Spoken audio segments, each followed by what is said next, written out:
الحمد لله وكفى وسلام على عباده الذين اصطفى أما بعد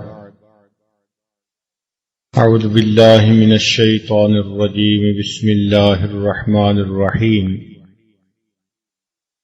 وأتموا الحج والعمرة لله سبحان ربك رب العزة عما يصفون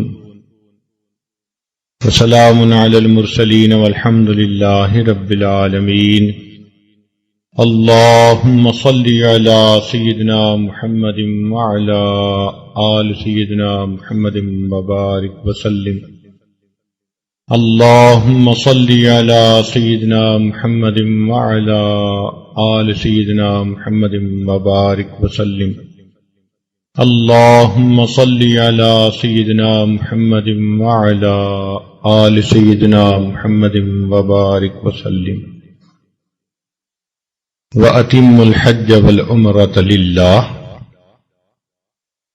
اور تم حج اور عمرہ کرو اللہ کے لیے۔ قرآن مجید کی اس آیت میں اللہ رب العزت نے حج اور عمرہ کرنے کا حکم دیا۔ اتمو امر کا صیغہ ہے، حکم ہے، مگر اس میں ایک خاص نقطے کی نشاندہی کر دی کہ للہ، یہ عمل تم اللہ کے لیے کرو۔ اللہ کے لیے کرنے کا کیا مطلب؟ کہ یہ عمل تم اللہ رب العزت کی محبت میں ڈوب کر کرو۔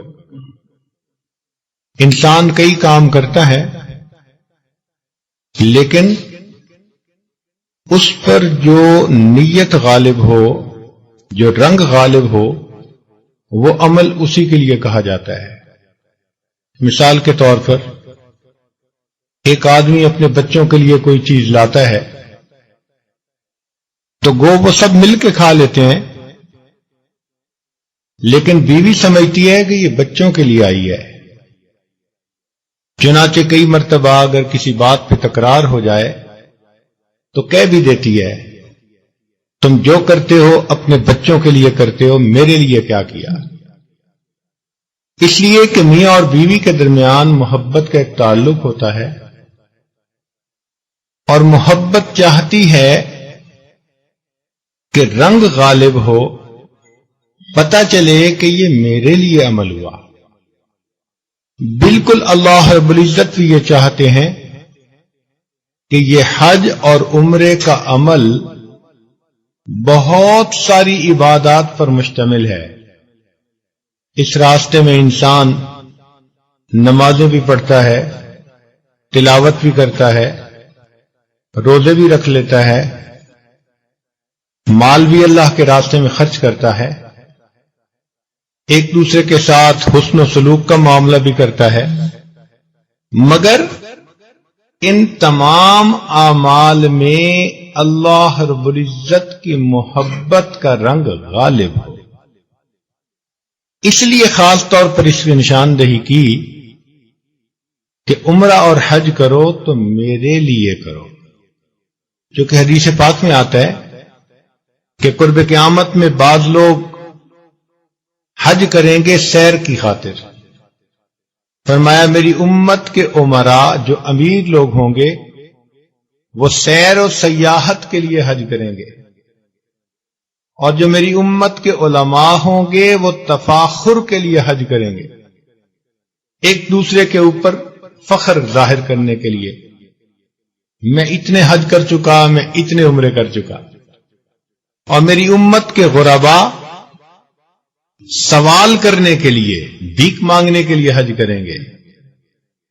اللہ تعالیٰ کیا چاہتے ہیں کہ میرے بندے میرے لیے حج کریں، پورے سفر کے ہر عمل سے ان کا مقصود میری محبت ہو۔ یہ جو للہ کا لفظ ہے نا، یہ اپنے اندر بہت گہرائی رکھتا ہے۔ اسی لیے ہمارے اکابر نے فرمایا کہ حج اور عمرے کا سفر عاشقانہ سفر ہے۔ مومن جب گھر سے نکلتا ہے تو وہیں سے اس کو کہہ دیا جاتا ہے کہ یہ تمہارا جو لباس ہے یہ اونچ نیچ کا فرق ادھر ہی ختم کر دو. میرے دربار میں تم سب ایک جیسے ہو، تیرے دربار میں پہنچے تو سبھی ایک ہوئے.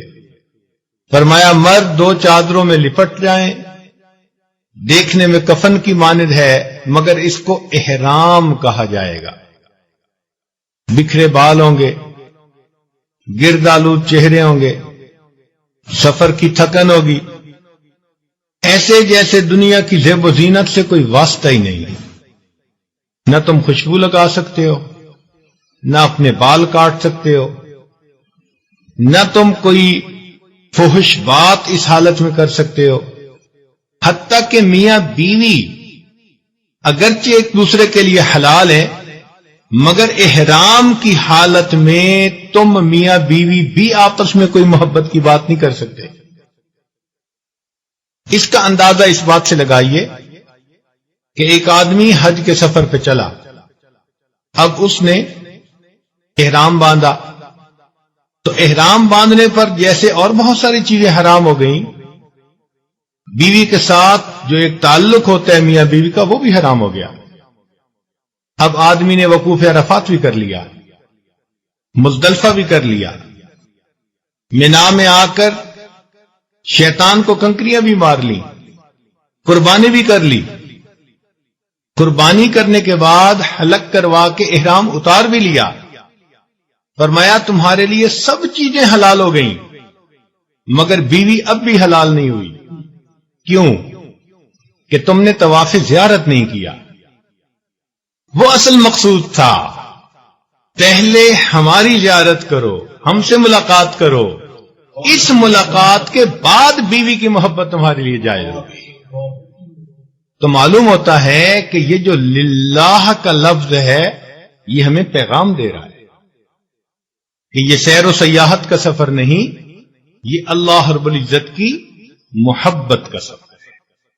وَأَتِمُّ الْحَجَّ وَالْعُمْرَةَ لِلَّهِ، حج اور عمرہ کرو اللہ کی خاطر. لہذا عمرے کے ہر عمل میں اللہ کی محبت کا رنگ نظر آنا چاہیے. خامد ہو یا بیوی، بہن ہو یا بھائی، باپ ہو یا اولاد، ہر ایک کے ہر عمل میں اللہ تعالیٰ اس سفر میں یہ دیکھنا چاہتے ہیں کہ خامد ہے تو میری محبت میں کتنا تڑپتا ہے، اور بیوی ہے تو میری محبت میں کتنا تڑپتی ہے.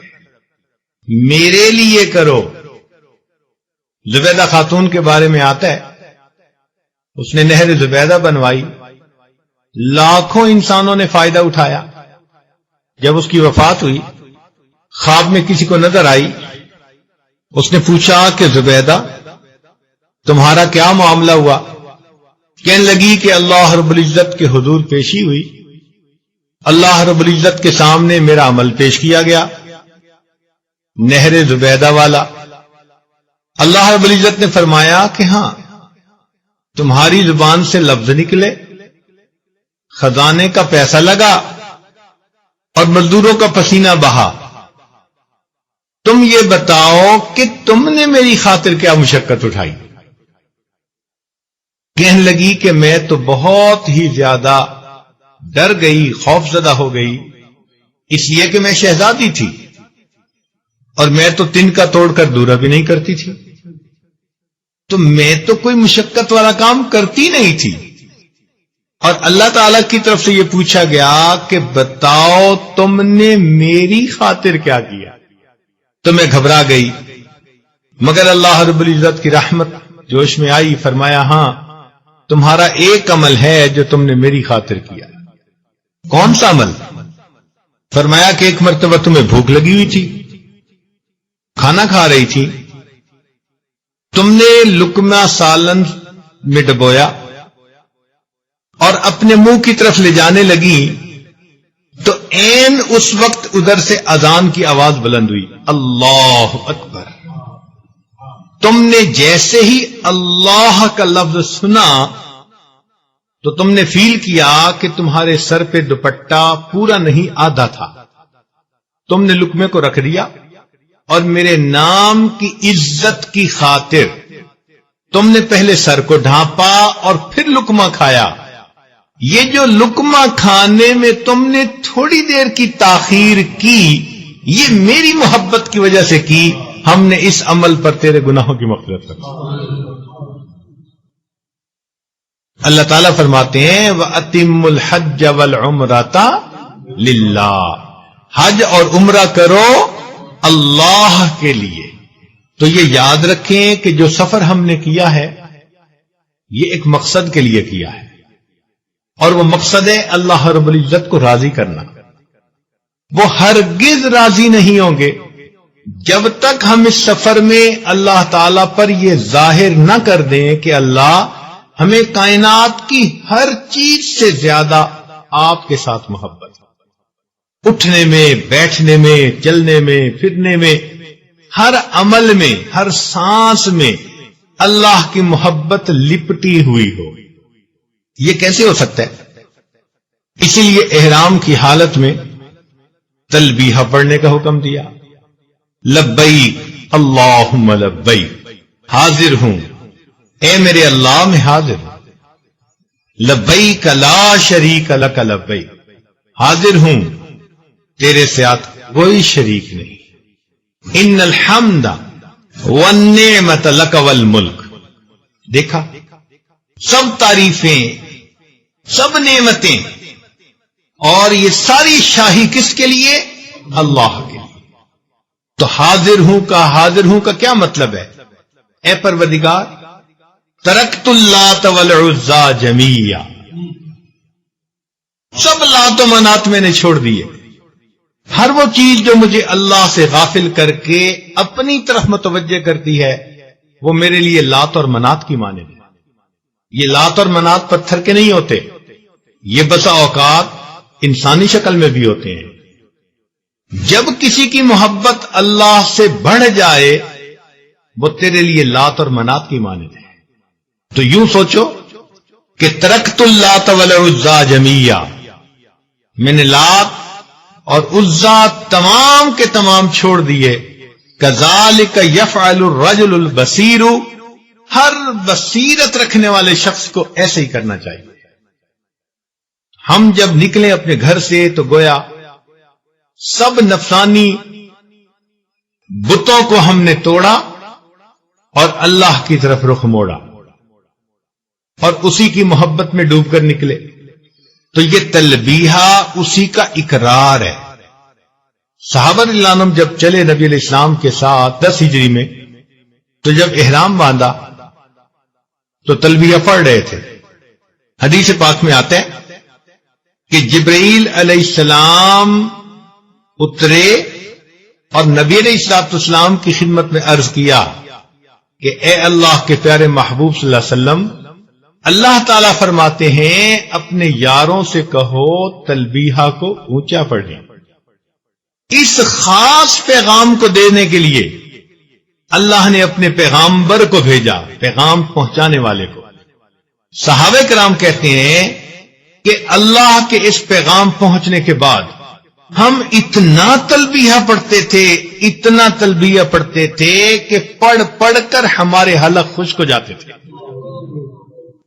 اور آج آوازیں نہیں نکلتی.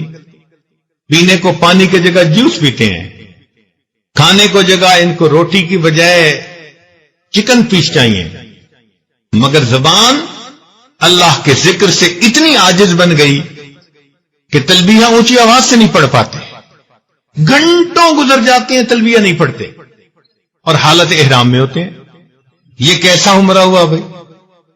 ہمیں تو تلبیہ اتنا پڑھنا چاہیے کہ یوں سمجھیں کہ کروٹ کروٹ، اٹھتے اٹھ بیٹھتے، قدم قدم ہر وقت تلبیہ پڑھیں اور اللہ کی محبت میں ڈوب کر تلبیہ پڑھیں.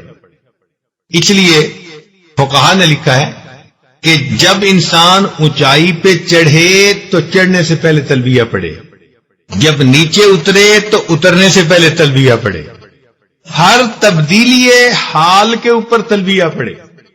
حتیٰ کہ اگر کوئی دوست ملنے کے لیے آیا تو پہلے تلبیہ پڑھے، پھر دوست کو سلام کہہ کر ایک دوسرے کے ساتھ ملے. ہر عمل میں اللہ کی محبت پہلے. یہ سفر میں یہی سکھاتا ہے. تو کیا فرمایا وَأَتِمُّ الْحَجَّ وَالْعُمْرَةَ لِلَّهِ، حج اور عمرہ کرو اللہ کے لیے۔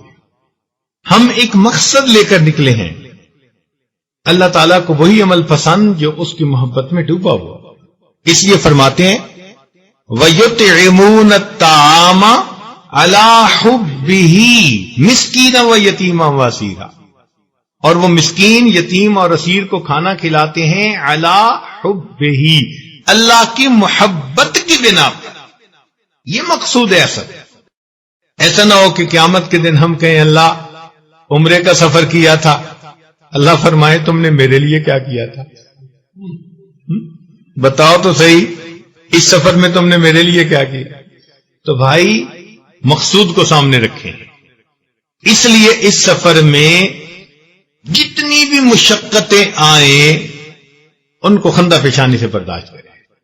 3 کام اس سفر میں نہیں کرنے، 3 کام اس سفر میں نہیں کرنے۔ ایک، بے صبری کا مظاہرہ نہیں کرنا۔ بے صبری کیا؟ ذرا سی بات پر ایک دوسرے سے الجھ پڑے، ذرا سی بات پر ناراض ہو گئے، بے صبری۔ ایک تو بے صبری کا مظاہرہ نہیں کرنا، ایک ناشکری کا مظاہرہ نہیں کرنا۔ یہ اچھا نہیں ملا، وہ اچھا نہیں ملا، جہاز میں سیٹ اچھی نہیں ملی، ہوٹل کا کمرہ اچھا نہیں ملا، بس کی سیٹ اچھی نہیں ملی۔ اچھا کیا ہوتا ہے؟ اتنی اللہ رب العزت نے سہولتوں کا یہ سفر عطا کیا، ہم اس قابل تھے؟ ہرگز نہیں تھے۔ ایئرپورٹ بھی ایئر کنڈیشن، تو بسیں بھی ایئر کنڈیشن، جہاز بھی ایئر کنڈیشن، اور پھر ہمارے شکوے ختم نہیں ہوتے، فلاں جگہ بڑا ٹائم لگ گیا جی۔ بھائی یہ جو فکر آپ بول رہے ہیں یہ ناشکری ظاہر کر رہا ہے، بے صبری ظاہر کر رہا ہے۔ تو بے صبری سے بچنا ہے، اور دوسرا ناشکری سے بچنا ہے۔ کوئی لفظ ایسا نہ کہیں کہ جس سے ناشکری ہو، اور تیسرا کوئی بھی عمل ایسا نہیں کرنا جو شریعت کے حکم میں گناہ کہلاتا ہو، اس لیے کہ گناہ تو ہر حال میں برا، لیکن کسی کے گھر میں آ کر اسی کی نافرمانی یہ اور زیادہ بری ہو جاتی ہے۔ اپنے گھر میں تو چلو جو کرتے تھے، یہاں تو خدا کے گھر میں آئے، تو کیا خدا کے گھر میں آ کر پھر خدا کے حکموں کی نافرمانی کریں گے؟ اس لیے کوئی زبان سے ایسی بات نہ نکلے، آنکھ سے ادھر ادھر غلط نہ اٹھے، کان سے غلط نہ سنے، ہاتھ پاؤں سے کسی کو تکلیف نہ دیں۔ کوئی بھی کام جس کو شریعت نے گناہ کہا ہم اس کے مرتکب نہ ہوں۔ یہ 3 کام ہم نے ہرگز نہیں کرنے۔ اب ہم اس وقت احرام کی حالت میں ہیں اور عمرہ کرنے کا ارادہ ہے۔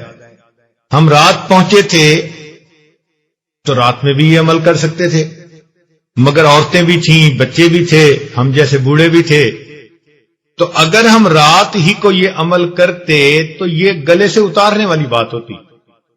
ہر بندہ سوچ رہا ہوتا جی جلدی کرو جی جلدی کرو جی، نیند ستا رہی ہے۔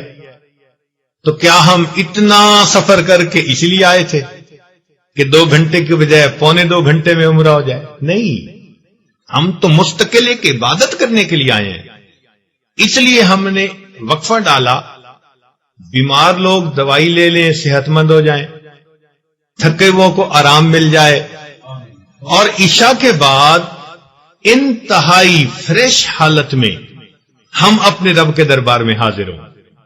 جب دعائیں مانگنے کے لیے دل مچل رہا ہو، جب محبت سے دل لبریز ہو، جب جی چاہے کہ بس اللہ کے نام پہ ہم مٹ جائیں، ہم ایسی کیفیت میں اللہ کے سامنے حاضر ہونا چاہتے ہیں۔ اسی لیے جو وقفہ درمیان میں ڈال دیا، یہ اپنے آپ کو فریش کرنے کے لیے ڈالا۔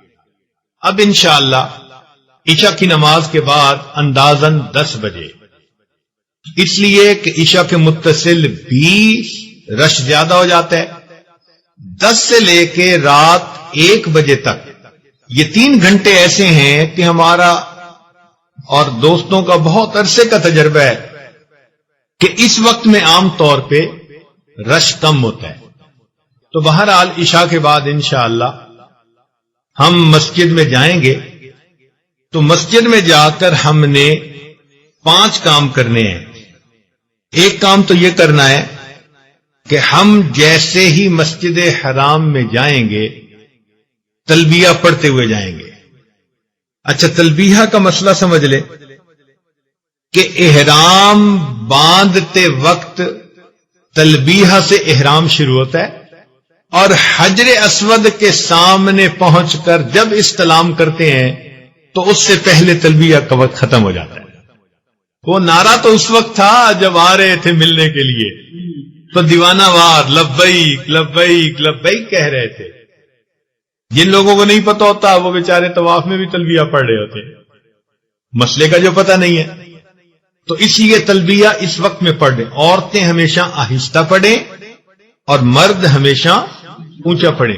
اونچے سے یہ مراد نہیں ہے کہ نعرے مارتے پھریں، بلکہ اونچے سے مراد یہ کہ بس ذرا جہر ہو، مگر محبت سے، جیسے بندہ کوئی بات کہہ رہا ہوتا ہے وہ دل سے یہ بات نکل رہی ہو. تو جب ہم مسجد حرام میں داخل ہوں گے تو اللہ تعالی کی عظمت کو دل میں رکھیں گے. دیکھیں، ایک آدمی کسی وزیر کے دفتر میں داخل ہوتا ہے نا تو دل کی کیفیت بدلی ہوتی ہے، طبیعت ذرا محتاط ہوتی ہے. اور کسی وزیر اعلیٰ کے دفتر میں جائے تو اور زیادہ ایک ہیبت سی ہوتی ہے. اور کسی بڑے بادشاہ کی دربار میں چلا جائے تو اور زیادہ ذرا محتاط ہوتا ہے، خوفزدہ ہوتا ہے. اللہ تعالیٰ قرآن مجید میں فرماتے ہیں اولئک ما کان لہم ان یدخلوها الا خائفین. ان لوگوں کو چاہیے تھا کہ یہ مسجد حرام میں داخل نہ ہوتے مگر اس کیفیت میں کہ ان کے دل اللہ کی عظمت سے ہیبت زدہ ہوتے. تو اس لیے داخل ہوتے ہوئے یہ کیفیت سامنے رہے. جب گھر میں قدم رکھ لیا تو پھر ہم نے اعتکاف کی نیت بھی کر لینی ہے. عربی کی نیت نہ آتی ہو تو اپنی دل میں نیت کر لیں. نیت تو دل کا عمل ہوتا ہے کہ میں جب تک اس مسجد میں ہوں میں اعتکاف کی نیت کرتا ہوں. یہ نفلی اعتکاف ہوگا. یہ مرد بھی کر سکتا ہے، یہ عورتیں بھی کر سکتی ہیں.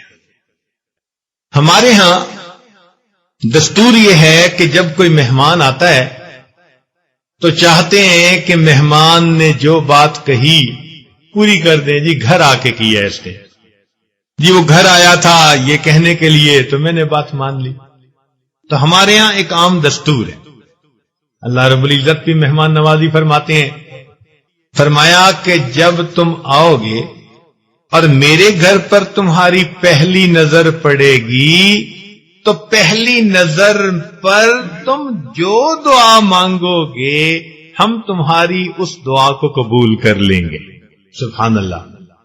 اب اس کی تفصیل علماء نے لکھی کہ پہلی نظر سے کیا مراد. تو مومن کو چاہیے کہ جب حج کے عمرہ کے لیے جائے یا حج کے لیے بیت اللہ شریف کی طرف تو نظریں جھکائے رکھے. اس لیے کہ چلتے چلتے اچانک نظر اٹھ گئی، دیکھ بھی لیا، نظر ہٹ بھی گئی تو پہلی نظر تو پڑ گئی. تو ہم کیوں بے دھیانی میں ایسا معاملہ کریں. تو نگاہیں نیچی رہیں، ادب سے چلتے جائیں. چلتے چلتے جب مطاف میں پہنچے، جہاں طواف کرتے ہیں اس کو مطاف کہتے ہیں. بیت اللہ کے گرد جہاں گھومتے ہیں اس جگہ طواف کرتے ہیں اور اس جگہ کو مطاف کہا جاتا ہے.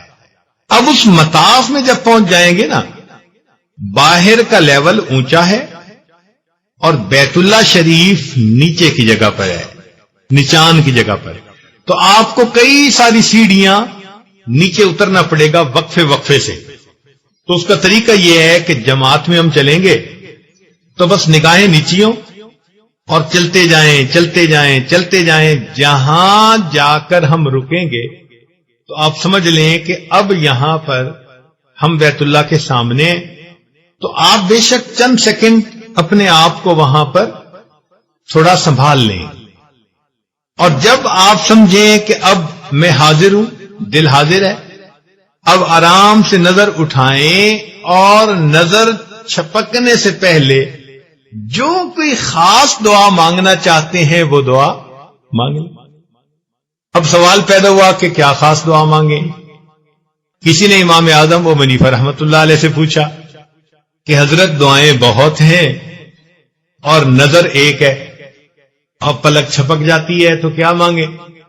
تو فقہا کی باتیں بہت گہری ہوتی ہیں۔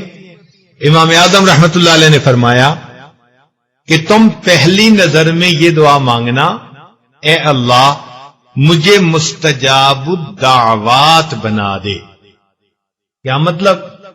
اس کا مطلب یہ کہ اے اللہ آج کے بعد میں جتنی بھی زندگی میں دعائیں مانگوں گا میری تمام دعاؤں کو قبول کر لینا۔ ماشاء اللہ، دیکھا نکتے کی بات سمجھا دی اللہ۔ بس اصولی بات یہ ہے کہ ہمیں مستجاب الدعوات بنا دیجیے، پھر ڈیٹیل بعد میں کرتے رہیں گے۔ یہاں ایک بات ذہن میں رکھیں کہ اب پلک چھپک گئی تو دعا کا وقت ختم نہیں ہو گیا، سمجھے نا؟ ہاں، وہ جو قبولیت کی بات تھی نا کہ پہلی نظر میں دعا کو، وہ ڈیوریشن ختم ہو گئی، مگر ایک اور ٹیکنیکل بات عرض کر دیں کہ دعا پھر بھی مانگتے رہیں۔ اس لیے ایک ہی مجلس میں اگرچہ ہم بعد میں بھی دعا مانگتے رہیں گے تو اللہ تعالی کی شان سے یہ وعید ہے کہ وہ اس مجلس کی مانگی ہوئی کچھ دعا کو قبول کرے اور بقیہ کو ریجیکٹ کر دے۔ لہذا یہ یقین رکھنا کہ اس مجلس میں ہم بعد میں بھی مانگیں گے تو یہ ایسا ہی ہے کہ اصل کتاب تو پہلی تھی مگر انیکشر بھی بعد میں لگا دیے جاتے ہیں اور کتاب وہ وہی سمجھی جاتی ہے۔ تو کچھ دیر دعا مانگیں، تسلی سے مانگیں، یہ ایک عمل ہو گیا۔ تو گویا ایک عمل ہمارا بنا خوف زدہ کیفیت میں، ہیبت زدہ کیفیت میں اللہ کے گھر میں داخل ہونا، اور یہ صرف احرام کی حالت میں نہیں ہے، جب بھی حرم شریف میں داخل ہوں اسی کیفیت کے ساتھ اور اعتکاف کی نیت کریں۔ اور دوسرا کام کیا کرنا ہے کہ پہلی نظر میں دعا مانگیں۔ تیسرا عمل مردوں کے لیے، جو احرام کی چادر ہم نے لپیٹی ہوتی ہے، اس احرام کی چادر کو دائیں کندھے سے نیچے سے بائیں کندھے کے اوپر لے کے آنا، اس کو التباء کہتے ہیں۔ کیا کہتے ہیں؟ التباء کہتے ہیں۔ تو ہر وقت التباء نہیں کرنا ہوتا، ہر وقت تو چادر لپیٹنی ہوتی ہے، لیکن جب وہاں جائیں اور طواف کرنے کے قریب ہوں، دعا مانگ لیں، تو اب تیسرا کام کیا کرنا ہے؟ التباء کرنا ہے۔ اعتکاف کی نیت بھی کر لی، پھر دعا بھی مانگ لی اور التباء بھی کر لیا۔ تو اب اگلا پوائنٹ ہے استقبال کعبہ، حجر اسود کے سامنے جانا اور حجر اسود کے سامنے آنا، یہ دو لفظ ہیں، ذرا توجہ فرمائیے گا۔ ایک ہے استقبال، یہ الگ سنت ہے، اور ایک ہے استلام، یہ الگ سنت ہے۔ یہ دو الگ الگ عمل ہیں، ایک عمل نہیں ہے۔ تو اب ہم حجر اسود کی طرف جائیں گے اور حجر اسود کے سامنے قبلے کی طرف رخ کر کے اس طرح کھڑے ہوں گے کہ حجر اسود ہمارے دائیں کندھے کی طرف ہو، یعنی ہم حجر اسود سے تھوڑا سا پہلے ہوں گے۔ یہ اس کے سامنے آ کر جب ہم کھڑے ہو گئے اور دل میں نیت کر لی کہ اب ہم نویت العمرۃ للہ تعالی، میں عمرے کی نیت کرتا ہوں، یا نویت ان اطوف، میں طواف کی نیت کرتا ہوں، تو اس وقت ہم طواف کی نیت کر لیں گے سامنے آ کر۔ بات سمجھ آ گئی؟ اور پھر تحریمہ جیسے باندھتے ہیں نا، یعنی نماز میں جیسے کانوں کی لو تک ہاتھ اٹھا کے اللہ اکبر پڑھتے ہیں، تو ہم نے یہاں پر کانوں کی لو تک ہاتھ اٹھا کر پڑھنا ہے بسم اللہ اللہ اکبر وللہ الحمد۔ یہ تین چیزیں، بسم اللہ اللہ اکبر وللہ الحمد، یہ ہمارا استقبال مکمل ہو گیا۔ کیا مکمل ہو گیا؟ استقبال مکمل. جب استقبال مکمل ہو گیا اب ہم ایک قدم اٹھا کر حجر اسود کے سامنے آ جائیں گے. دائیں طرف قدم اٹھائیں گے نا ایک, تو ہم حجر اسود کے سامنے آ گئے. جب سامنے آئیں گے تو اب ہمیں حجر اسود کا استلام کرنا ہے, سلام کرنا ہے. اگر تو حجر اسود قریب ہو تو پھر ہم نے حجر اسود کے اوپر دونوں ہاتھ رکھ کر سائیڈوں پہ اس کو بوسہ دینا ہے. لیکن اگر رش ہو جیسا کہ ہوتا ہے اور ہم دور ہیں تو اگر لاٹھی ہو تو لاٹھی لگا سکتے ہیں, لیکن وہ بھی نہیں تو دور سے ہاتھ کا اشارہ ہی کر سکتے ہیں. جیسے چھوٹے بچے کو دور سے فلائنگ کس دی جاتی ہے, ایسے ہاتھ کا اشارہ کر کے اس کو کس کرتے ہیں. استلام کا انگلش میں ترجمہ فلائنگ کس ہے. تو بس ہم دور سے یوں سمجھیں کہ ہم حجر اسود کو فلائنگ کس دے رہے ہیں. حدیث پاک میں آتا ہے کہ حجر اسود دنیا میں اللہ رب العزت کا داہنا ہاتھ ہے. یمین اللہ فی الارض, دنیا میں اللہ کا دایاں ہاتھ ہے. تو جیسے آپ جاتے ہیں اپنے والد کو ملے, بڑے کو ملے تو ہاتھ کو بوسہ دیتے ہیں. ایگزیکٹ یہی سمجھیں, ہم جب استلام کرتے ہیں ہم گویا پروردگار کے اس داہنے ہاتھ کے اوپر اپنے امیجنیشن میں بوسہ دیں. اب کس محبت سے بوسہ دینا چاہیے بھائی, یہ آپ خود اندازہ لگا لیجیے. اس کو استلام کہتے ہیں. تو یہ دو الگ الگ عمل, یعنی استقبال الگ عمل ہوا اور استلام الگ عمل ہوا. اعتکاف کی نیت کر لی, دعا بھی مانگ لی, التوا بھی کر لیا, استقبال بھی کر لیا اور استلام بھی کر لیا. یہ استقبال عورتوں نے بھی کرنا ہے اور استلام بھی عورتوں نے کرنا ہے, لیکن التوا مردوں کے لیے ہے, عورتوں کے لیے نہیں ہے. تو 5 چیزیں مکمل ہو گئی. اب ہمارا طواف شروع ہو گیا تو ہم پھر رائٹ کی طرف مڑیں گے, کیونکہ اب تک تو رخ حجر اسود کی طرف تھا. اب ہم رائٹ کی طرف مڑیں گے. طواف کے 7 چکر ہوتے ہیں, مگر مردوں کے لیے پہلے جو 3 چکر ہیں ان میں رمل کرنا ہوتا ہے. رمل کہتے ہیں کہ پہلوانوں کی طرح ذرا ہمت سے چلنا. اس کا ترجمہ دوڑنا نہیں ہوتا. کچھ لوگوں کو دیکھا کہ بھیڑ کے باوجود دوڑتے ہیں, ادھر کو نہیں لگی ادھر کو نہیں لگی. نہیں, دوڑنا نہیں ہے, بلکہ ہمت کے ساتھ. جیسے پہلوان ایک دوسرے کے سامنے آتے ہیں تو ذرا اپنے آپ کا ہمت دکھاتے ہیں پنجہ آزمائی کے لیے, اس کیفیت کے ساتھ. چنانچہ یہ رمل ہم نے کرنا ہے, جوانوں نے بھی بوڑھوں نے بھی. عورتوں کو رمل نہیں کرنا. صحابہ کرام تھکے ہوئے تھے سفر کی وجہ سے, تو نبی علیہ الصلوۃ والسلام نے سوچا کہ کفار کے سامنے کہیں مسلمانوں کی ضعف کمزوری نہ ظاہر ہو. تو آپ صلی اللہ علیہ وسلم نے ذرا ہمت کے ساتھ اس طرح سے یہ 3 چکر لگائے. اللہ تعالیٰ کو اپنے محبوب کی ادا پسند آ گئی, ہمیشہ کے لیے اس کو ایسے طواف کا حصہ بنا دیا جس طواف کے بعد صحیح کرنی ہے. اب جب رمل بھی 3 چکر میں کر لیا تو 4 چکر اور لگانے ہیں. اور ہر شوط, یہ جو ایک چکر ہے نا اس کو عربی میں شوط کہتے ہیں. کیا کہتے ہیں؟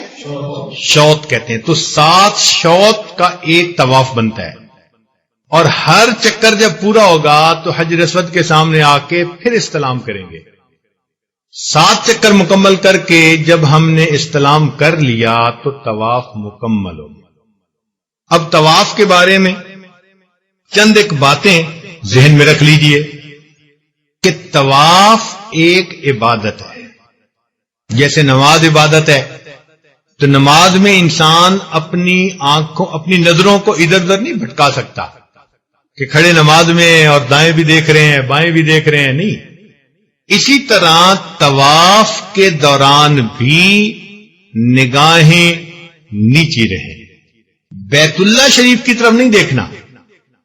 طواف میں نہ بیت اللہ شریف کی طرف رخ ہونا چاہیے، نہ طواف میں بیت اللہ شریف کی طرف پشت ہونی چاہیے، بلکہ اگر آپ چل رہے ہیں اور پیچھے سے ریلا آیا اور آپ نے 2-3 قدم اس طرح چل لیے کہ جس میں آپ کا رخ بیت اللہ، سینہ بیت اللہ کی طرف تھا، تو وہ 3 قدم طواف میں شمار نہیں کیے جائیں گے۔ اب اس کا ایک حل ہے، یا تو پیچھے لوٹیں 3-4 قدم اور وہاں سے پھر صحیح رخ سے چلیں، تو یہ پیچ لگ جائے گا، جوڑ لگ جائے گا۔ اور اگر ایسا نہیں کر سکتے اور آگے جا رہے ہیں تو آپ پھر اس شوط کو گنے ہی نہ، ایک چکر اور زیادہ لگا لیں، پھر جا کے چکر مکمل ہوں گے۔ ہاں اگر کوئی کھڑا ہو گیا طواف میں ایک جگہ اور کھڑی حالت میں اس کا فرض کرو اگر سینہ بھی ہو گیا پھر اس نے رخ بدل لیا تو طواف خراب نہیں ہوتا، اس سے چلنا نہیں ہے، چلتی حالت میں ایسا نہ ہو۔ اب مسئلہ یہ بھی حل ہو گیا کہ جب ہم استلام کریں گے تو اس وقت تو پھر سینہ بیت اللہ کی طرف ہو جاتا ہے، لیکن چونکہ اس وقت ہم چل تو نہیں نہ رہے ہوتے، اس لیے اگر استلام کر کے پھر رخ موڑ کے پھر چل لیا تو ہمارے طواف پہ کوئی فرق نہیں پڑا۔ بات سمجھ آ گئی؟ اور ایک مسئلہ یہ بھی ذہن میں رکھیں کہ لوگوں کو چونکہ مسئلے کا اتنا پتہ نہیں ہوتا، کئی لوگوں کو دیکھا میاں بیوی طواف کر رہے ہیں تو بیوی نے خاوند کے کندھے پہ ہاتھ رکھا ہوا ہے یا خاوند نے بیوی کے کندھے پہ ہاتھ رکھا ہوا ہے یا ہاتھ پکڑا ہوا ہے۔ طواف عبادت ہے، جیسے نماز میاں بیوی ایک دوسرے کا ہاتھ پکڑ کے پڑھ نہیں سکتے، نماز نہیں ہوگی۔ اسی طرح طواف کے دوران ایک دوسرے کا ہاتھ پکڑنا، جسم کو ہاتھ لگانا، چاہے کپڑا ہی کیوں نہ ہو، اس سے بچنا چاہیے۔ ہاں خاوند کو چاہیے کہ رومال اپنے رکھ لے ہاتھ میں اور رومال کو بیوی پکڑ لے، اگر ساتھ ساتھ پیچھے پیچھے چلنا ہے تو کپڑا پکڑ لے جسم کو پکڑنے کی بجائے، اور اسی طرح خاوند بھی بیوی کے جسم کو ٹچ کرنے کی بجائے اس کے برقعے کو چلو پکڑ لیں یا کوئی کپڑا پکڑ لیں، تو مقصود سمجھ لیں کہ عبادت ہے، اور عبادت میں کامل توجہ اللہ رب العزت کی طرف ہوگی تو پھر بات بنے گی۔ اور آج کل کے نوجوان تو ایسے ہیں، طواف بھی کر رہے ہوتے ہیں اور سیل فون پہ اپنے پیاروں سے گفتگو بھی کر رہے ہوتے ہیں اور بتا رہے ہوتے ہیں اچھا اب میں حج اسود پہنچ گیا ہوں، میرا 5واں چکر ہے، ویسے آج رش بڑا ہے، عورتیں زیادہ ہیں مرد کم ہیں، ویسے یعنی ہم نے ایک نوجوان کو دیکھا وہ طواف بھی کر رہا ہے اور کمنٹری بھی سنا رہا ہے۔ اب اللہ تعالیٰ کو ایسا طواف تو قابل قبول نہیں نہ ہوگا۔ تو طواف میں اپنے فون بند کریں، اللہ میں نے سب سے اپنے تعلق کو اس حالت میں کاٹ لیا اور آپ کے ساتھ تعلق کو جوڑ لیا۔ ایک مسئلہ یہ بھی ہے کہ طواف میں افضل ہے دعا مانگنا۔ افضل کیا ہے؟ دعا مانگنا۔ جن لوگوں کو پتہ نہیں ہوتا وہ کلمے کا ورد کر رہے ہوتے ہیں اور کئی تو قرآن مجید کی تلاوت بھی کر رہے ہوتے ہیں۔ بھئی قرآن مجید کی تلاوت بھی بڑی اعلیٰ عبادت ہے، کلمہ افضل الذکر ہے، مگر جب مانگنے کا وقت ہو تو پھر مانگنا زیادہ اہم ہوا کرتا ہے۔ اس لیے طواف میں اگر تو کتابیں دیکھ کے پڑھنے کی عادت ہے تو پڑھ لیجئے، ورنہ سچی بات تو یہ ہے کہ کتاب دل پڑھیے اور دل پہ جو دعائیں لکھی ہوئی ہیں نا وہ اللہ سے مانگیے، وہ اللہ سے مانگیے۔ عربی میں ہونا ضروری نہیں ہے، اپنی اپنی زبان میں مانگیے۔ اب سوال یہ پیدا ہوتا ہے کہ جی کیا دعائیں مانگے؟ تو ایک اصول یاد رکھیے کہ موقع کے مطابق اگر کوئی بات کی جائے نا تو وہ سونے کی ڈلی کی مانند ہوتی ہے، اور کئی دفعہ موقع کے مناسب کوئی بات کر دی جائے تو دوسرا بندہ اس کو جلدی مان لیتا ہے۔ اسی طرح دفتر میں جو کلرک حضرات ہوتے ہیں وہ اپنے افسروں کے موڈ کو دیکھتے ہیں، اور جب ذرا اچھا موڈ ہوتا ہے تو فائل آگے پیش کرتے ہیں کہ اب اس پر سائن ہو جائیں گے۔ اور گھروں میں بیویاں اپنے خاوندوں کے موڈ دیکھتی رہتی ہیں، جب ذرا دیکھتی ہیں کہ ذرا خوشگوار موڈ ہے اب وہ اپنی ذہن میں رکھی ہوئی بات پیش کرتی ہیں، اچھا مجھے تو یہ کام بھی تھا، اور ان کی باتیں مان لی جاتی ہیں۔ تو بر موقع کی ہوئی بات جس طرح بندے مان لیتے ہیں تو اگر بر موقع بات اللہ کے سامنے پیش کی جائے تو اللہ بھی قبول فرما لیتے ہیں۔ اب اس کی دلیل قرآن مجید میں سے سنیے، قرآن عظیم الشان۔ بی بی مریم بے موسم کے پھل کھا رہی ہیں، حضرت زکریا علیہ السلام سالوں دعائیں مانگتے رہے، اللہ اولاد دے، بیٹا دے، بیٹا دے، بیٹا دے، مگر قبولیت کے آثار ظاہر نہیں ہو رہے۔ مریم کو بے موسم کے پھل کھاتے دیکھا تو پوچھا، یا مریم انا لک ھذا، یہ بے موسم کے پھل کہاں سے ملے؟ مریم نے جواب دیا، قالت هو من عند اللہ، اللہ کی طرف سے۔ جب اس نے کہا اللہ کی طرف سے ہے تو اس موقع پر ہنالک دعا زکریا ربا، زکریا علیہ السلام نے اپنے رب سے دعا مانگی، رب ھب لی من لدنک ذریۃ طیبہ، اے اللہ اگر آپ مریم کو بے موسم کا پھل عطا کر سکتے ہیں، میں بھی بوڑھا ہوں، مجھے اس بڑھاپے میں بھی اولاد جیسی نعمت بے موسم کا پھل اللہ مجھے بھی عطا کر دیتے ہیں۔ انہوں نے دعا مانگی، اللہ تعالیٰ فرماتے ہیں فنادتہ الملائکہ وہو قائم یصلی فی المحراب ان اللہ یبشرک بیحییٰ۔ دیکھا، فوراً دعا کی قبولیت کے آثار ظاہر ہو گئے۔ تو معلوم ہوا کہ موقع کی بات اللہ کے ہاں جلدی قبول ہو جاتی ہے۔ اس لیے جو یہ مسنون دعائیں ہیں نا نبی علیہ الصلوۃ والسلام نے مانگی ہیں، ان کا حسن یہی ہے، ان کی خوبصورتی یہی ہے کہ اللہ کے محبوب صلی اللہ علیہ وسلم نے موقع کی مناسبت کی دعائیں مانگی۔ مثلا شکل دیکھی تو دعا مانگی، اے اللہ جیسے تو نے میری شکل کو اچھا بنا دیا، اللہ میرے اخلاق کو بھی اچھا بنا دے، تو دعا جلدی قبول ہوتی ہے۔ اس لیے مسنون دعاؤں کی بہت پابندی کرنی چاہیے۔ اب ہمیں کیا پتا کہ اس موقع پہ کیا دعائیں مانگنی ہے؟ سب سے پہلے تو ہم اپنے لیے ہدایت مانگے نا، اپنے لیے، والدین کے لیے، اولاد کے لیے، عزیز اقارب کے لیے، پوری امت کے لیے۔ میرے رزق میں برکت، عمر میں برکت، مال میں برکت، اللہ میرے صحت میں برکت، میرے فیصلوں میں برکت، ہر چیز میں برکت عطا کر دیجیے، اولاد میں برکت، دین میں برکت۔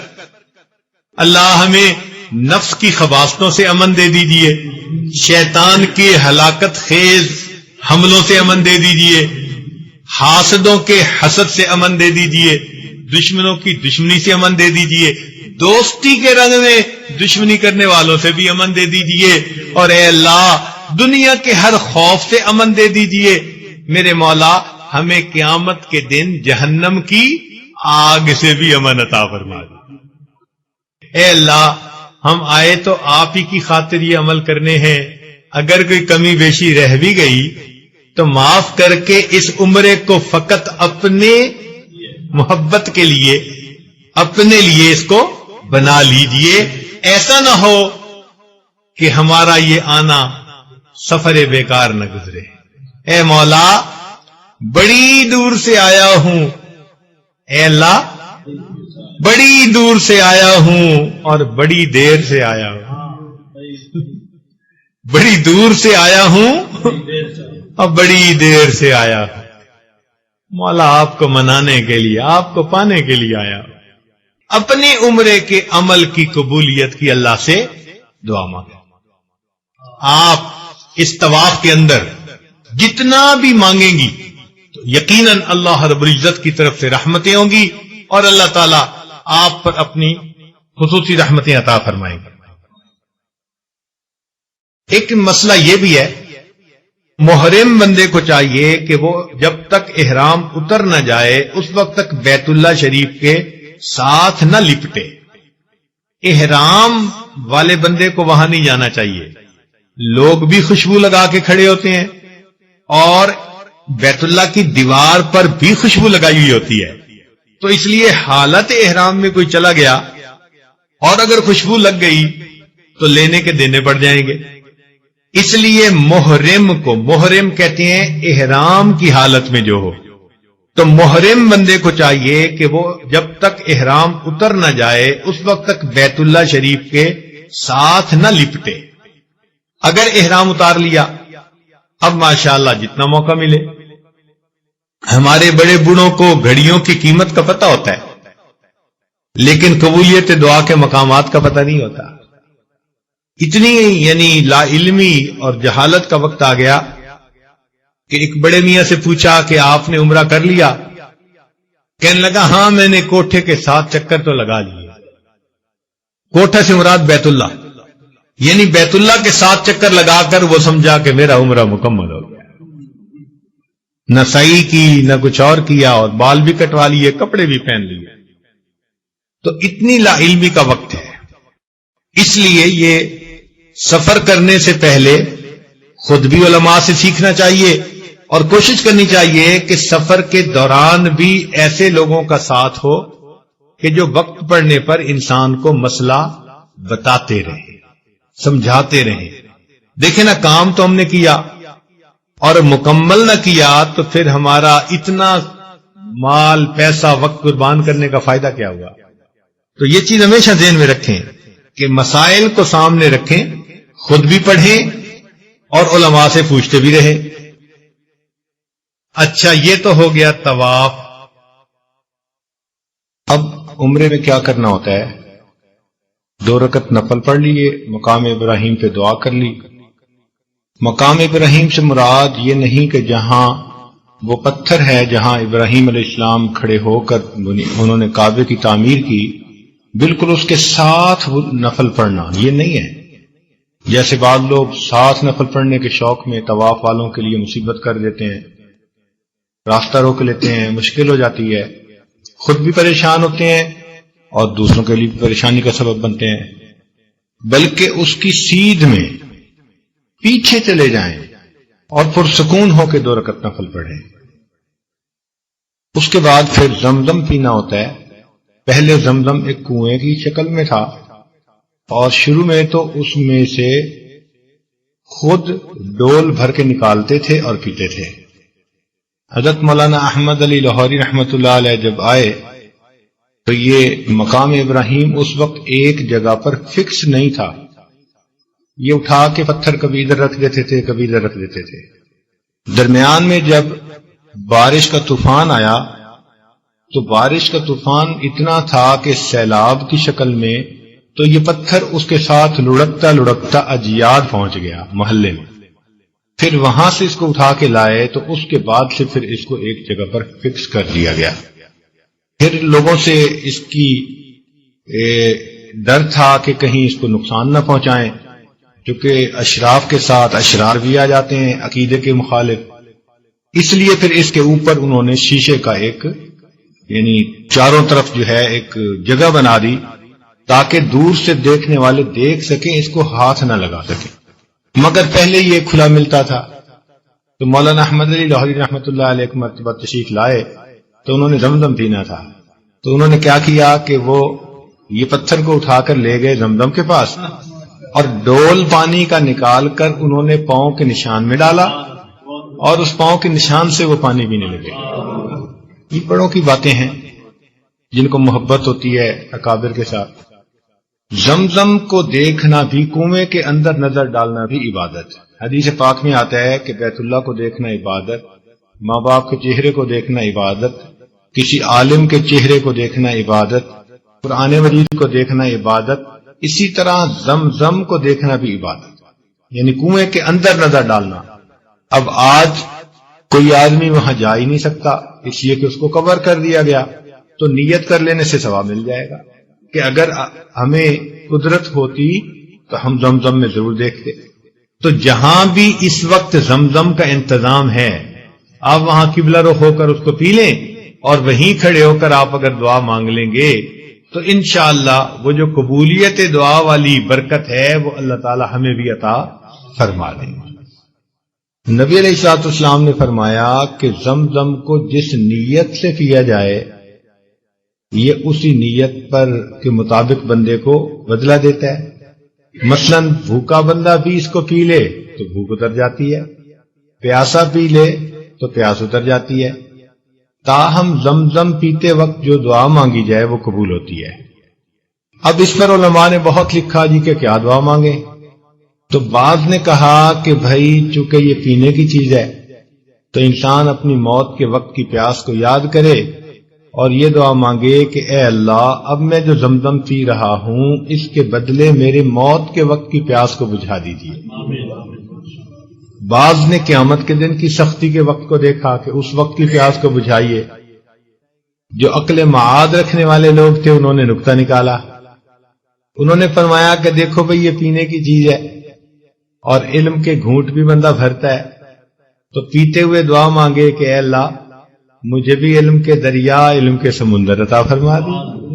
گھونٹ بھر رہا ہوں، ہر گھونٹ کے بدلے میرے سینے میں علم کا دریا بہا دیجئے، ہر قطرے کے بدلے میرے اوپر علم کا ایک باب کھول دیجئے، اپنی معرفت عطا فرما دیجئے. تو یہ بہرحال چاہنے والوں نے کہا کہ بھائی ہے تو پینا ہی نا، ہم زمزم پی رہے ہیں اور کچھ لوگ دنیا کے سرخ رنگ کا پانی پی لیتے ہیں، ان کو دنیا کا نشہ چڑھ جاتا ہے. تو ہم یہ پانی پیتے ہوئے دعا مانگتے ہیں کہ اللہ ہم جو یہ زمزم پی رہے ہیں ہمیں ہر قطرے کے بدلے اپنی محبت کا شربت کا گھونٹ پلا دیجیے، شراب الفت پلا دیجیے اس کے بدلے میں ہمیں. تو زمزم پیتے ہوئے اللہ تعالی کی محبت کی مشروب جو ہے اس سے ضرور مانگا کریں، ضرور مانگا کریں. اس لیے نبی علیہ السلام اس کو پیتے بھی تھے. جو بچ جاتا اس کو اپنے سر پر ڈالتے حصول برکت کے لیے، چہرے پہ ڈالتے حصول برکت کے لیے، بس اوقات سینے پہ بھی ڈالتے تھے حصول برکت کے لیے. تو یہ واقعی اللہ رب العزت کی ایک بڑی نعمت ہے جو اللہ تعالی نے اس امت کو عطا فرمائی. چنانچہ زمزم کو پینا چاہیے نہایت ذوق شوق ادب کے ساتھ. زمزم کے بارے میں یہ باتیں اپنی جگہ. ایک بات نبی علیہ السلام نے فرمائی کہ مومن زمزم کو سیر ہو کر پیتا ہے اور منافق زمزم کو تھوڑا پیتا ہے. خوب پینے سے مراد یہ نہیں ہے کہ آپ 5 گلاس پی سکتے ہیں تو 10 گلاس پی کے آئیں اور پھر راستے میں ہی آپ کو وضو بنانے والی جگہ پر جانا پڑ جائے یا پیٹ خراب ہو جائے گھر پہنچنے کے بعد. نہیں، مطلب یہ کہ جتنی آپ کے اندر طلب ہے، عادت ہے، اگر آپ 2 گلاس پیتے ہیں تو 2 گلاس پیئیں، 3 پیتے ہیں 3 پیئیں. جب آپ کی طبیعت سیر ہو جائے تو بس آپ سمجھ لیں کہ میں نے کافی زمزم پی لیا. مگر کوشش کریں کہ اپنے کمروں میں بھی بجائے دوسرے مشروب پینے کے زمزم کے کین نیچے سے خرید کے رکھ لیں فریج میں، اور کھانے کے دوران اور آگے پیچھے زمزم ہی پیا کریں. یہ وہ نعمت ہے جو یہاں پر وافر مقدار میں ملتی ہے، اپنے گھروں میں تو لمیٹڈ ہوگی. لہذا اس قیام کے دوران زمزم کو نہایت محبت کے ساتھ پی کر یہ ثابت کر دے کہ ہمارا شمار ایمان والوں میں ہے، منافقین میں نہیں. اب جب زمزم پی لیا اور دعا بھی مانگ لی تو اس کے بعد اگلا کام ہے سعی کا. سعی کرنے سے پہلے 9واں استلام کرنا ضروری ہے. یعنی 8 استلام تو ہو چکے تھے طواف کے دوران، 7 چکر اور 8 استلام. سمجھ گئے؟ 7 چکر اور 8 استلام، شروع میں بھی کیا آخر میں بھی کیا، تو چکر 7 بنے، استلام 8 بنے. جب آپ زمزم پی لیں تو پھر دوبارہ سبز روشنی جہاں ہے، لائٹ لگی ہوئی ہے، اس طرف کو آئیں اور حجر اسود کے سیدھ میں کھڑے ہو کر آپ 9واں استلام کریں. یہ بھی مستحب ہے. یہ استلام کرنے کے بعد پھر آپ صفا پہاڑی کی طرف جائیں جہاں سے سعی شروع ہوتی ہے. سعی شروع ہوتی ہے صفا سے، مقام صفا سے، اور ختم ہوتی ہے مروہ پر. یہاں ذرا ذہن میں رکھیں کہ عام طور پر تو چکر سمجھا جاتا ہے جی صفا سے جا کر مروہ سے واپس آئے تو 1 چکر، مگر نہیں، اللہ تعالیٰ نے امت کے لیے آسانی کر دی. صفا سے مروہ کو 1 چکر اور مروہ سے واپس صفا کو 2 چکر. اس طرح جب صفا سے شروع کریں گے تو مروہ پہ ختم کریں گے. تو گویا 7 چکر صفا اور مروہ کے بھی لگانے پڑتے ہیں. یہ پتہ ہونا ضروری ہے، کیونکہ اگر پتہ نہ ہو تو پھر کئی مرتبہ انسان 14 چکر لگا کے سمجھتا ہے جی اب میرے 7 چکر پورے ہوئے. اور کئی لوگ تو ماشاءاللہ ہمارے ایک مفتی صاحب سنایا کرتے ہیں کہ سعی کے دوران ہم نے ایک بوڑھے کو دیکھا حال بے حال تھکا ہوا، تو پوچھا بابا جی خیر ہے؟ کہتے پتر گھیو پیتے گھیو پیتا کا مطلب میں نے دیسی گھی کھایا ہوا ہے۔ کہتے ہیں کہ اس نے کہا گھیو پیتے گھیو، تو ہم نے کہا اچھا اللہ رحم کرے، تو کیا ہوا؟ کہتے پتر فجر کی نماز پڑھی اور میں نے چلنا شروع کر دیا ان لوگوں کے ساتھ، اور یہ لوگ بس ہی نہیں کر رہے، ظہر ہو گئی، پھر میں نے ظہر پڑھی، پھر چلنا شروع کیا، عصر ہو گئی، اب میں تھک گیا ہوں مگر یہ لوگ بس ہی نہیں کرتے، تو یہ صحیح بس کب ہوگی؟ وہ سمجھے کہ جیسے جماعت کی نماز پڑھتے ہیں تو اکٹھے سب سلام پھیر دیتے ہیں، صحیح ختم، اسی طرح ہماری صحیح بھی ختم ہوگی اسی طرح۔ انہوں نے کہا بابا جی آپ یہاں ساری عمر اگر رہیں گے نا چلتے، تو آپ کو لوگ کم نہیں ہوں گے، یہ چلنے والے ملتے ہی رہیں گے۔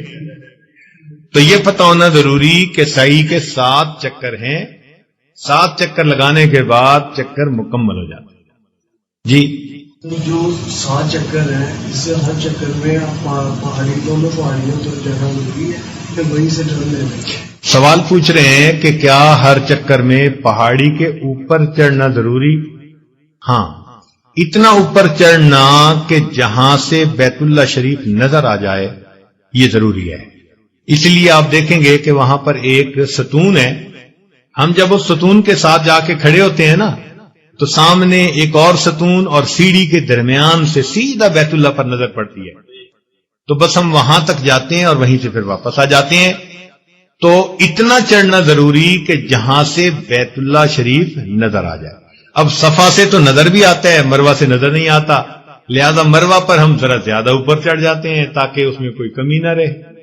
سعی کے اندر اگر کوئی بندہ معذور ہے اور پیدل نہیں چل سکتا، گھٹنوں کا درد ہے، کمر کا درد ہے، چلنے سے بڑھنے کا اندیشہ ہے، تو علماء نے لکھا ہے کہ سواری کے اوپر بھی وہ صحیح کر لے تو اس کی معذور کے لیے اجازت ہے۔ طواف پیدل چل کے کرنا حت الوسع، جب تک کہ ایسی کیفیت نہ ہو جائے کہ اب معذور، اب تو انسان بس 2 چند قدم بھی نہیں چل سکتا، پھر تو طواف میں سواری کی اجازت ملے گی۔ تو طواف میں ذرا سختی ہے اور سعی میں نسبتاً زیادہ گنجائش ہے۔ ہاں اگر کوئی مقامی بندہ ہو یا قیام لمبا ہو تو علماء نے کہا کہ 7 چکر ایک دن لگانے بھی ضروری نہیں، بلکہ اگر چند چکر ایک دن لگا دیے پھر چند چکر دوسرے دن، تو اس طرح بھی اس نے 7 چکر مکمل کر لیے تو اس کی صحیح مکمل ہو گئی۔ صحیح میں اگر وقفہ درمیان میں آ جائے تو علماء نے اس کو جائز قرار دیا، صحیح کے اندر گنجائش زیادہ ہے۔ اور طواف میں بھی 7 چکروں میں سے 4 چکر کا پے در پے ہونا وہ ضروری ہے۔ مثلا ایک آدمی طواف شروع کیا، 2 چکر کے بعد اس کو بیٹھنا پڑ گیا، اب وقفہ پڑ گیا، تو اب وہ چکر کو پہلے 2 چکر ختم، اب نئے سرے سے طواف کی نیت کر لے۔ لیکن اگر 4 چکر لگا چکا تھا، چونکہ اکثر حصہ ہو گیا، اب اگر تھوڑی دیر رک بھی جائے تو اسی کے اوپر بنا کرتے ہوئے مزید چکر مکمل کر لے تو وہ مکمل ہو جائیں گے۔ اب رہ گئی بات کہ ہم صحیح میں دعائیں کیا مانگیں، تو بھئی کتابوں میں بہت ساری دعائیں منقول ہیں، ان دعاؤں کے مضامین یاد کر لیں۔ جن لوگوں کو عبارت یاد ہو سکتی ہے وہ تو بہت ہی اعلیٰ بات ہے، اور جن کو عربی عبارت یاد نہیں ہو سکتی اس کا مضمون تو یاد ہو سکتا ہے نا، مفہوم، تو مضمون مفہوم ذہن میں رکھ کے اس کو اپنے الفاظ میں مانگ لیں۔ یعنی دل کی تڑپ، دل کی چاہت سے اگر دعائیں نکل رہی ہوں، الفاظ اپنے ہی صحیح، بلکہ میں تو کہتا ہوں کہ الفاظ کے بغیر بھی اگر دعا مانگے گا اللہ اس کو بھی قبول کر لے گا۔ میرا مالک میری سن رہا ہے فغاں، جانتا ہے وہ خاموشیوں کی زبان۔ تو خاموشی بھی ایک زبان ہے نا۔ دل، دعا جو ہے وہ اصل میں دل سے نکلتی ہے، زبان سے اس کا اظہار ہوتا ہے۔ دل سے جو بات نکلتی ہے اثر رکھتی ہے، پر نہیں طاقت پرواز مگر رکھتی ہے۔ تو اس لیے کوشش یہ کریں کہ ان جگہوں پر دعائیں پڑھنے کی بجائے دعائیں مانگیں۔ اب کئی لوگ ایسے بھی دعائیں پڑھتے ہیں کہ ان کو مفہوم کو پتہ ہی نہیں ہوتا ہم مانگ کیا رہے ہیں. تو اصل مقصود جو ہے نا امن یجیب المضطر اذا دعا، اس اضطرار کی کنڈیشن میں جب بندہ دعا مانگے گا پھر اللہ کے ہاں دعا قبول ہوگی. حجاج بن یوسف ایک شخص تھا اس امت میں جو بہت سخت طبیعت رکھتا تھا اور جو اس کے دل میں بات آتی تھی وہ کر دیتا تھا.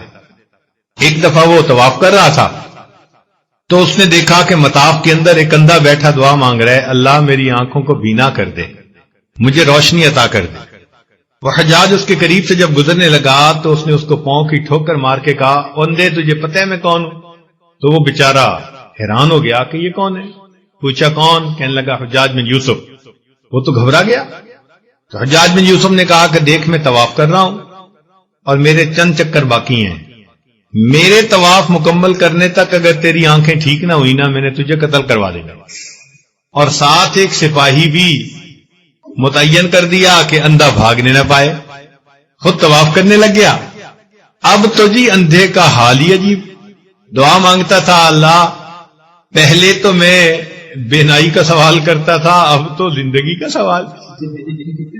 ایسی تڑپ کے اس اندھے نے دعا مانگی کہ اس کے طواف ختم کرنے سے پہلے اللہ نے بینائی عطا فرما دی.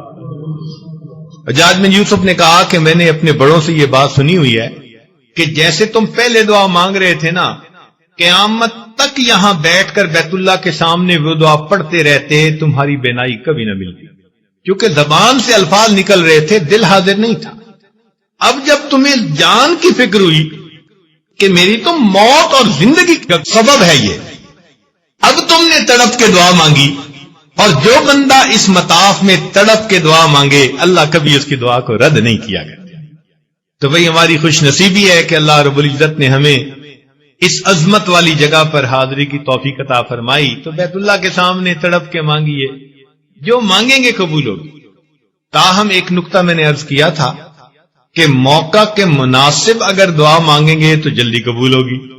تو سعی کے درمیان اگر ہم سیدنا ابراہیم علیہ السلام کے گھرانے کو سامنے رکھ کر اس مناسبت سے دعا مانگیں جو ابراہیم علیہ السلام نے مانگی، اور بی بی ہاجرہ کی وجہ سے ہی تو یہ صفا اور مروہ کو شاعر اللہ میں داخل کیا گیا، ان کی وجہ سے دعا مانگیں اے اللہ جیسے آپ نے ابراہیم علیہ السلام کو توحید خالص عطا فرمائی تھی، شرک خفی اور شرک جلی دونوں سے محفوظ فرمایا تھا، اللہ ہمیں بھی وہی توحید عطا فرما دی. ان کو جو اپنے مقام خلت عطا کیا تھا اس کی تجلیات میں سے کچھ حصہ ہمیں بھی عطا فرما دی. 25,000 بعض کتابوں میں ہے، بعض میں 10,000 انبیاء ان کی اولاد سے پیدا ہوئے، اللہ آپ ہمیں بھی ابو الاولیاء بنا دیجیے. پھر ان کی اولاد میں سے اللہ آپ نے سیدنا رسول اللہ صلی اللہ علیہ وسلم کو پیدا فرمایا، تو ہماری اولاد میں سے آنے والے وقت میں دین کا کوئی مجدد پیدا فرما دیجیے. ہم بھی دعا مانگ سکتے ہیں، دعا مانگنے میں کوئی رکاوٹ تو نہیں ہے نا. تو مناسبت سے دعا مانگیں. اے اللہ اسماعیل علیہ السلام نے اپنے والد گرامی کی معاونت کی بیت اللہ شریف کو بنانے میں، وَإِذْ يَرْفَعُ إِبْرَاهِيمُ الْقَوَاعِدَ مِنَ الْبَيْتِ وَإِسْمَاعِيلُ، انہوں نے تعاون کیا اللہ ہماری اولاد کو بھی دین کے کام میں ہمارا معاون بنا دیجیے. دیکھو کتنی دعائیں خود بخود نکلتی چلی آئیں گی.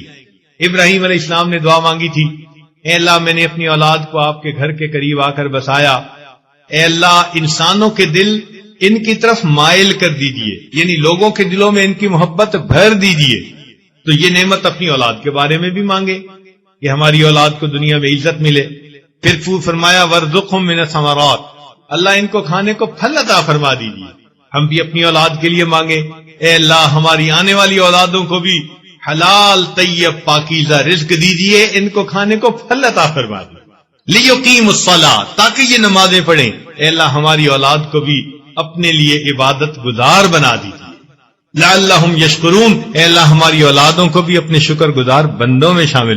تو دیکھیے ایک دعاؤں کا مضمون کھلتا چلا جائے گا آپ کے سامنے، اور چونکہ موقع کی مناسبت ہوگی تو اس لیے بے اولاد عورتیں جو ہیں وہ دعا مانگیں اے اللہ آپ نے ہاجرہ صابرہ کو اسماعیل علیہ السلام جیسا بیٹا عطا کیا، اور آپ کو ماں کا تڑپنا اتنا پسند آیا کہ آپ نے پانی کا چشمہ جاری کر دیا، اللہ ہمیں بھی یہ بیٹے والی نعمت عطا فرما دیجیے۔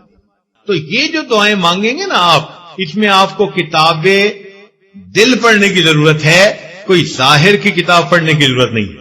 بس آپ صحیح کا چکر لگاتے جائیں، کتاب دل پڑھتے جائیں اور دعائیں مانگتے جائیں، اور پھر خود بخود آپ دیکھیں گے کہ آپ پر کیفیت طاری ہوگی۔ یاد رکھیں، جس ماں کا بیٹا گم ہو جائے اس کو رلانے کے لیے مرثیے پڑھنے کی ضرورت نہیں پیش آتی، وہ تو خود روتی ہے، اس کے دل کو غم ہی ایسا ہوتا ہے، کھانا کھاتے بھی رو رہی ہوتی ہے، باتیں کرتے اور سنتے بھی رو رہی ہوتی ہے، اس کا جگر گوشہ جو اس سے دور ہوتا ہے۔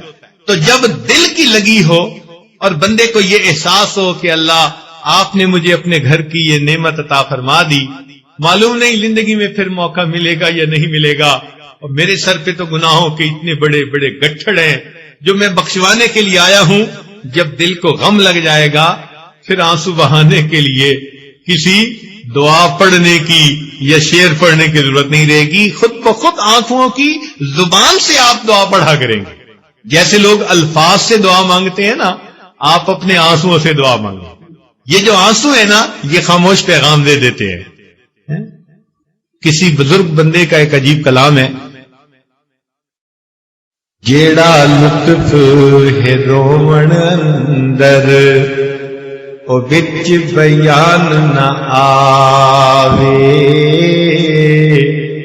جیڑا لطف ہے رومن اندر او وچ بیان نہ آوے،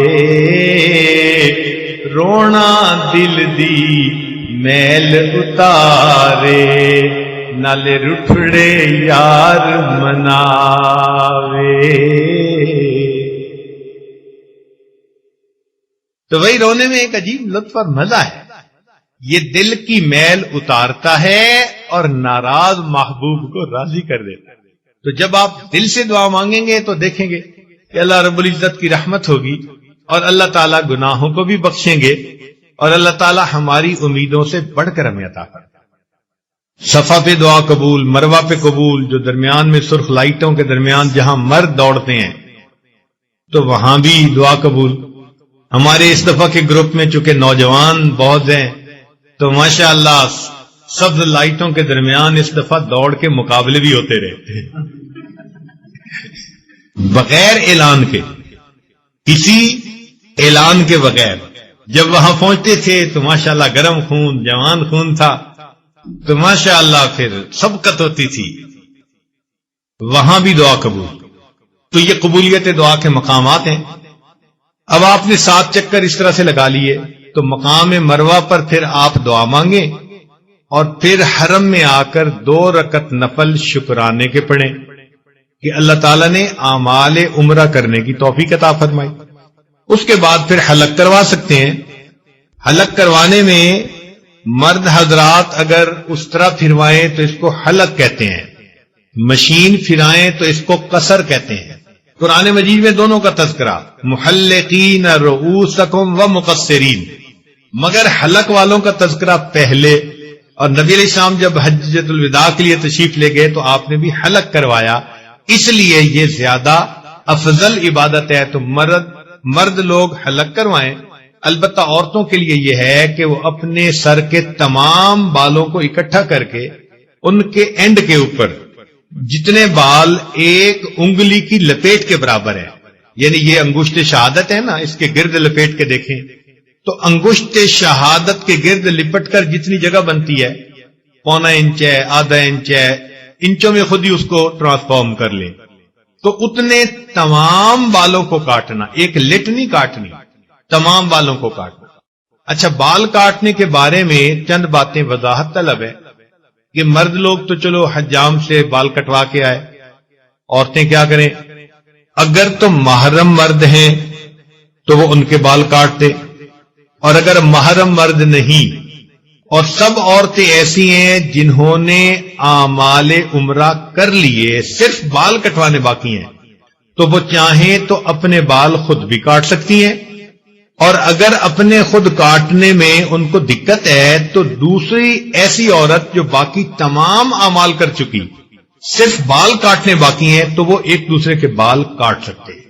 مردوں میں بھی یہی مسئلہ ہے. اب ایسا ہوا کہ کل بھی ایک آدمی مسئلہ پوچھنے کے لیے آیا کہ جی 2 آدمی تھے, انہوں نے عمرہ کیا اور ایک نے دوسرے کے بال کاٹ دیے, تو جواب دینے والا کوئی میرے جیسا طالب علم تھا, اس نے آگے سے کہہ دیا جی کہ اس کے اوپر تو دم واجب ہو گیا. حالانکہ اگر اعمال باقی رہتے ہوں اور وہ ایسا عمل کرے پھر تو دم ہوگا. جب باقی سارے اعمال مکمل ہو گئے, صرف بالوں کا کاٹنا ہی ایک عمل رہ گیا, تو ایسی صورت میں ایک دوسرے کے بال کاٹے جا سکتے ہیں, اس پر دم واجب نہیں ہوتا. یہ جو بال اتروانے ہیں یہ بھی ایک عبادت ہے. چنانچہ نبی علیہ السلام کے پاس کوئی آدمی آتا تھا نا اور کلمہ پڑھتا تھا, تو کئی مرتبہ آپ اسے کہتے تھے کہ حلق کروا لو. یعنی یہ ایک تعبیر تھی کہ جیسے سر سے بال الگ ہو گئے تو پچھلی خطائیں اللہ تعالیٰ نے اسی طرح معاف کر کے سر کے بوجھ کو اتار دیا. اس سے اب ہمارا عمرہ تو ہو گیا مکمل کہ پھر نہائیں گے اور اس کے بعد اپنے کپڑے بدل لیں گے, سلے ہوئے کپڑے پہن لیں گے. اب جتنی چیزیں احرام کی وجہ سے پہلے منع تھیں وہ سب اللہ تعالیٰ کی طرف سے جائز ہو جائیں گی. خوشبو لگا سکتے ہیں, میاں بیوی آپس میں اکٹھے ہو سکتے ہیں, اور بھی جو اعمال تھے جو احرام کی وجہ سے منع تھے وہ سب جائز ہو جائیں گے.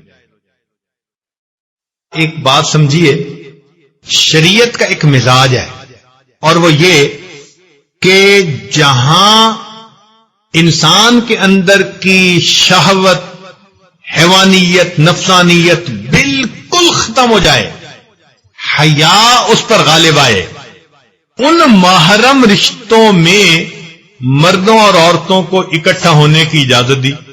بیوی ہے, ماں ہے, بہن ہے, خالہ ہے, پھوپھی ہے, وہ محرم رشتے کہ جہاں انسان پر حیا غالب آتی ہے اور اس کے اندر سے حیوانیت نکل کر اس پر انسانیت غالب ہوتی ہے. ان رشتوں میں کیا حکم دیا کہ تم اگر مرد اور عورتیں آپس میں ایک دوسرے کے سامنے آ بھی جائیں تو ٹھیک ہے, اور جہاں محرم نہیں وہاں کیا حکم دیا کہ عورتیں الگ اور مرد الگ. تو شریعت نے ایک مزاج دیا نا, سمجھے.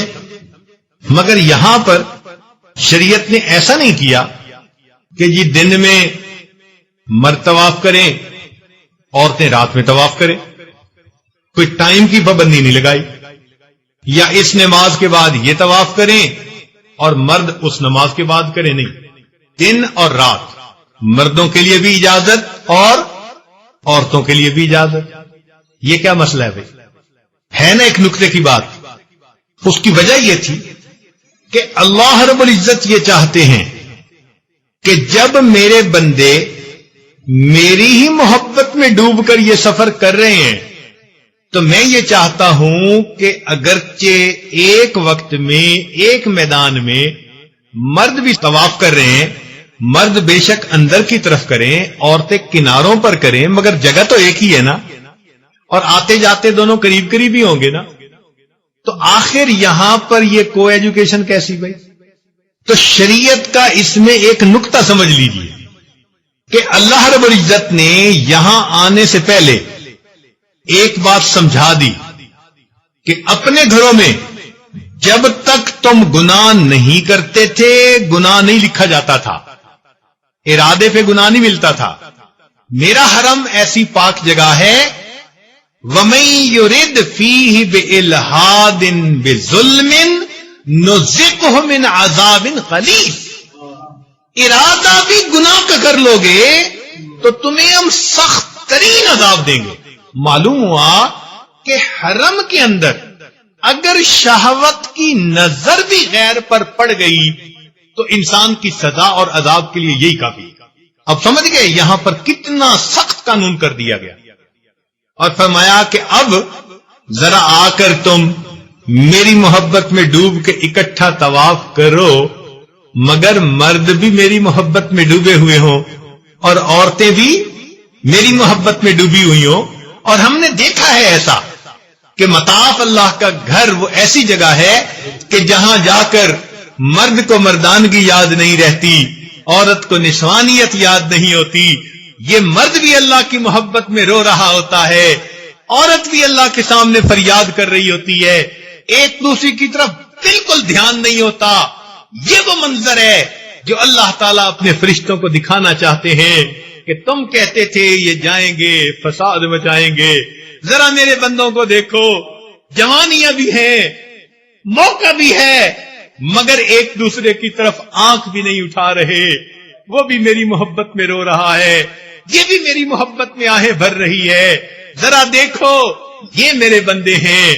فرشتوں کو دکھانا تھا بشر ایسے بھی ہوتے ہیں، ہر طرف سے بیگانہ ہو گئے، ہر طرف سے کٹ گئے، میری محبت میں ڈوب گئے، اور میری محبت میں ڈوب کے جیسے پروانہ شمع کے گرد چکر لگا رہا ہوتا ہے، یہ میرے پروانے ہیں، گھروں سے چلے تھے میری محبت میں، نعرے لگاتے آئے، دیوانے بن کر آئے، اب دیکھو میرے گھر کا طواف کیسے کر رہے ہیں، ان کو کچھ نہیں چاہیے، میری محبت چاہیے، اس لیے فرمایا وَأَتِمُّ الْحَجَّ وَالْعُمْرَةَ لِلَّهِ، اللہ کے لیے تم یہ کرنا ہے۔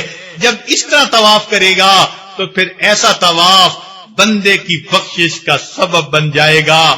لوگوں، دنیا میں واشنگ مشینیں آپ نے دیکھی ہیں، میلے کپڑے آتے ہیں واشنگ مشینوں میں ڈالتے ہیں، چکر دے کے میل دور کر کے نکال دیے جاتے ہیں، یہ اللہ کی بنائی ہوئی واشنگ مشین ہے۔ میرے بندو، اپنے میلے دلوں کو لے کر آ چکے ہو، یہ واشنگ مشین ہے، آؤ طواف کرو ذرا ان شرائط کے ساتھ، طواف کرو ذرا اس محبت کے ساتھ، تم 7 چکر لگاؤ گے، ہم دل کی میل کو دھو کر دلوں کو صاف کر کے تمہیں باہر نکال دیں گے۔ اللہ تعالی ہمیں اس طرح محبت میں ڈوب کر عمرہ کرنے کی توفیق عطا فرمائے۔ اللہ تعالی ہمارے اس عمل کو قبول کر لے۔ وآخر دعوانا ان الحمد للہ رب العالمین۔ دعا مانگیں۔ سبحان ربی العلی وہاب اللہم صلی علی سیدنا محمد وعلی آل سیدنا محمد۔ ربنا ظلمنا انفسنا وان لم تغفر لنا وترحمنا لنکونن من الخاسرین۔ اے میرے مولا، ہمارے سفر کو قبول کر لے۔ اللہ، ہمارے دل میلے ہیں، دلوں پر گناہوں کے داغ ہیں، اے اللہ ہم دھلنے کے لیے آئے ہیں، ہم آپ کو منانے کے لیے آئے ہیں۔ میرے مولا، ہمارے اس سفر کو قبول کر لیجئے، اور اے اللہ ہم سے راضی ہو جائیے، اور ہمیں صحیح آداب کے ساتھ عمرہ کرنے کی توفیق عطا فرما دیجئے۔ اللہ، جن دوست احباب نے، مردوں عورتوں نے دعاؤں کے لیے کہا، اللہ سب کی دل کی نیک مرادیں پوری فرما لیجئے۔ صلی اللہ تعالی علی حبیبہ سیدنا محمد وآلہ واصحابہ اجمعین برحمتک یا ارحم الراحمین۔ اللہ اللہ اللہ اللہ اللہ اللہ اللہ۔ ہم امید کرتے ہیں کہ حضرت مولانا ذوالفقار احمد صاحب دامت برکاتہم کے اس مفصل اور عام فہم بیان کے بعد آپ کو مسنون عمرہ ادا کرنے میں کوئی دشواری نہیں ہوگی۔ مزید سہولت کی خاطر ہماری ہر کیسٹ اور سی ڈی میں ارکان عمرہ پر مشتمل ایک خوبصورت پاکٹ سائز کارڈ موجود ہے، اسے اپنے ساتھ لے جائیے تاکہ عمرہ کے دوران ارکان کا خلاصہ آپ کے سامنے رہے۔ حضرت جی کے عمرہ، حج اور دیگر قیمتی مضامین پر مشتمل بیانات کے اوریجنل کیسٹس اور سی ڈیز حاصل کرنے کے لیے موبائل نمبر نوٹ فرما لیجئے 0304 4111 004۔ دوبارہ نوٹ کیجئے 0304 4111 004۔ آپ سے التماس ہے کہ اپنی قیمتی دعاؤں میں ہمارے اس ادارے نقشبندی ریکارڈنگز کو بھی یاد رکھیں۔